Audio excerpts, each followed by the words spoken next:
So hello everyone, स्वागत है आपका हमारे यूट्यूब चैनल पे। और मैं उम्मीद करता हूँ कि आप लोग स्वस्थ होंगे, मस्त होंगे और अपनी तैयारियों में व्यस्त होंगे।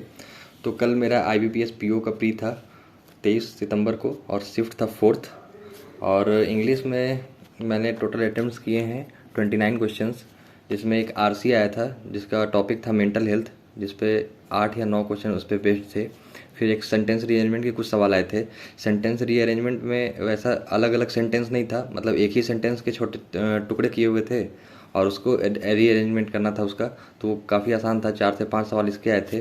फिर क्लोज टेस्ट था। क्लोज टेस्ट में मुझे लगता है कि 1 या 2 जो कुछ सवाल थे जिसमें थोड़ा सा ट्रिकी मुझे लग रहा था, बाकी सवाल इजी थे। और स्वैपिंग में भी ठीक ठाक क्वेश्चन था, आसान था, वो हो गया था। और फिर कुछ फिलर्स के क्वेश्चन आए थे। और क्वांट्स की बात की जाए तो क्वांट्स में मैंने टोटल अटेम्प्ट किए हैं 25, जिसमें एक केसलेट DI था जिसको मैंने अटेम्प्ट नहीं किया था, और एक टेबुलर DI था जिसमें परसेंटेज ऑफ फीमेल और मेल दिया हुआ था, तो वो मैंने सॉल्व कर लिया था।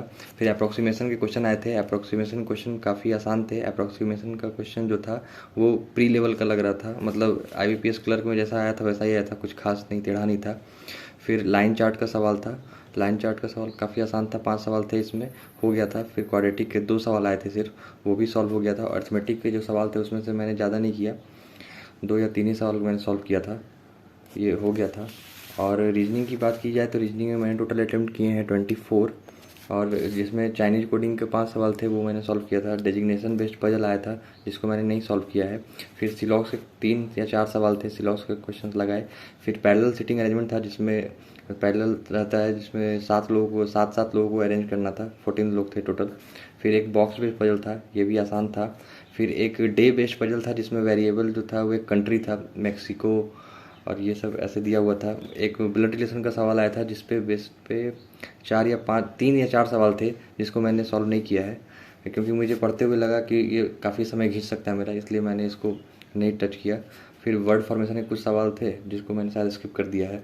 तो टोटल अगर बात की जाए तो मैंने टोटल अटेम्प्ट किए हैं 78। और पिछली बार कट ऑफ 49.75 था।